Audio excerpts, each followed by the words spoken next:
सलाम जी, क्या हाल है आप लोगों के? खैर खैरियत से हैं, ठीक ठाक हैं? चैनल को लाइक कमेंट शेयर और सब्सक्राइब करना मत भूलिएगा। अच्छा, आज के वीलॉग में ना हम जी सोशल मीडिया जो स्टंट मैन है ना उनके ऊपर बात करेंगे।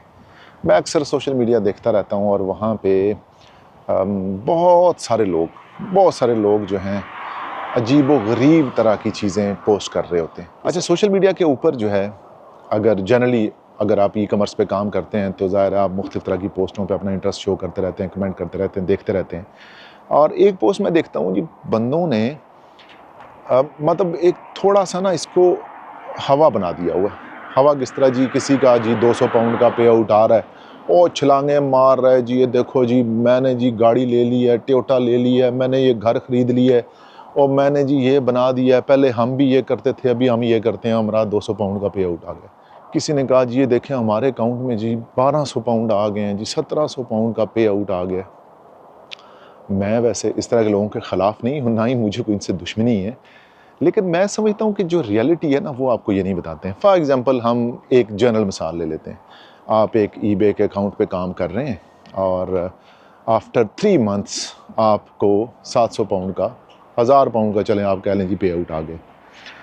इसका मतलब ये हुआ कि एवरेज अगर हम 1000 पाउंड लेते हैं तो आपने तकरीबन पर मंथ जो है वो 350 पाउंड का काम किया है। ठीक है जी, 350 आप कह लें टू बी वेरी प्रिसाइज। अब 350 पाउंड के अंदर आपने तमाम वो सर्विसेज भी पूरी की हैं, आपने वो प्रोडक्ट ख़रीदी भी है। इवन अगर आपने ड्रॉप शिप भी कराई है तो आपने पे करके वो प्रोडक्ट ड्रॉप शिप करवाई है ना, फ्री में तो किसी ने आपको प्रोडक्ट नहीं दी होगी ना कि आप ले लें। और उसके बाद आपने फिर अगर 3PL ली है उसकी सर्विसेज हैं, अगर आपने शिपमेंट ली है उसकी सर्विसेज हैं, फिर आपने प्रोडक्ट परचेज़ की है उसकी सर्विसेज हैं, और फिर जो आपने टाइम दिया है उसको एफ़र्ट की है, अकाउंट के ऊपर आप इतना टाइम बैठे रहे हैं, उसकी जो आपकी मेहनत है उसके ख़र्चे निकालें, इंटरनेट, गैस, बिजली, पानी, वो जो आपने बंदे 2 लगाए रखे हैं उसका ख़र्चा निकालें तो आखिर में पता ये चलेगा कि आप माइनस में चले गए। ठीक है। इंग्लैंड के बाहर जो लोग हैं, फॉर एग्ज़ाम्पल एक बंदा इंग्लैंड के बाहर से बैठ के 200 बना रहा है या 100 बना रहा है या 50 भी बना रहा है, आई डोंट माइंड, ठीक है, उसके हिसाब से तो वो 50 पाउंड ठीक है। लेकिन अगर मैं इंग्लैंड में रह रहा हूँ और कोई मुझे बंदा ये बताए कि यार मैंने 3 महीने में 1000 पाउंड बनाया है और उसमें से ख़र्चा जब निकालें, ख़र्चा, प्रोडक्ट की परचेजिंग, 3PL सर्विसेज, आपका अपना टाइम, अपनी एफ़र्ट, मेहनत, तो आपको पता ये चलेगा कि आपका जो प्रॉफिट है वो सिर्फ 50 पाउंड भी नहीं बचा।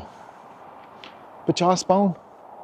और पोस्टें आप देखें उनकी तो ऐसे छलांगे मार रहे होते हैं कि जैसे पता नहीं उन्होंने कोई किला फतह कर लिया, पता नहीं उन्होंने ऐसा क्या काम कर दिया है कि दुनिया में पहले कभी किसी ने नहीं किया। भाई जो प्रॉफिट है ना आपके 1000 पाउंड के पे आउट के ऊपर जो प्रॉफिट है वो सिर्फ 50-60 पाउंड है या 100 पाउंड है।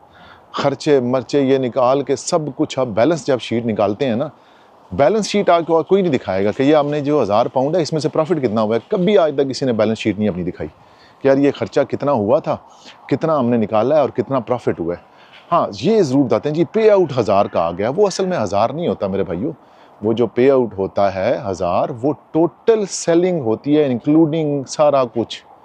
उसमें जो आपने प्रोडक्ट परचेज़ की है उसका ख़र्चा आप निकालें, बाकी जो चीज़ें मैंने आपको गिनवाई हैं वो आप निकालें और सब कुछ निकालें तो उस 1000 पाउंड में जो आपने प्रॉफिट जनरेट किया है is not more than 100 pounds. और एक बंदा पाकिस्तान में बैठ के अगर 100 पाउंड बना रहा है, good enough for it, but हमारे लिए जो हम यहाँ पे इंग्लैंड में रहते हैं ना, अगर ये 100 पाउंड मुझे मिले ना ईबे के अकाउंट से महीने बाद या 2 महीने बाद या 3 महीने बाद, तो मेरा यहाँ पे गुजारा नहीं है भाई। ये 100 पाउंड जो है वो तो 1-2-4 घंटे की मार है यहाँ पे। ठीक है, इतना अगर आप काम करते हैं, आप प्रोफेशनल हैं, कुछ जॉब करते हैं, कुछ भी आप एफर्ट करते हैं, तो मेरा ख्याल है कि जो लोग इस तरह के स्टंट मार रहे होते हैं ना सोशल मीडिया पे, या जो भी इस तरह की आपको पोस्टें मार रहे होते हैं, वो ना सिर्फ वैसे फजूल ही है। उसका कोई, मुझे नहीं लगता कि किसी भी किस्म का कोई इम्पैक्ट है या कोई उसका फ़ायदा है, या आपको इस तरह के लोगों के करीब भी जाना चाहिए। ये सिर्फ शोबदेबाजी होती है। रियलिटी ये होती है कि अगर कोई मुझे चैलेंज करे ना कि ये मेरी शीट है, ये हमारे आर्डर है, चेक कर लें, 500 आर्डर हैं, ये हमारा बैलेंस है और इसमें से मुझे 1000 पाउंड प्रॉफिट हुआ है, प्रॉफिट, तो फिर मैं मानता हूँ कि वो उस्ताद है। 100-200 वाला जो है ना, ये सिर्फ टाइम का ज़िया है, पैसे का ज़िया है, एफर्ट का ज़िया है। बंदा वो ढूंढें जो आपको काम करके दिखाए, काम करे तो पता चले, ठीक है ना, वो वाला बंदा ढूंढें कोई। और कोई गाइडेंस आपको चाहिए हो, मेरे व्हाट्सएप नंबर पर मुझसे रब्ता कीजिएगा। चैनल को लाइक, कमेंट, शेयर और सब्सक्राइब करना मत भूलिएगा। नेक्स्ट व्लॉग तक मुझे इजाज़त दीजिए। Take care of yourself. अल्लाह हाफिज़।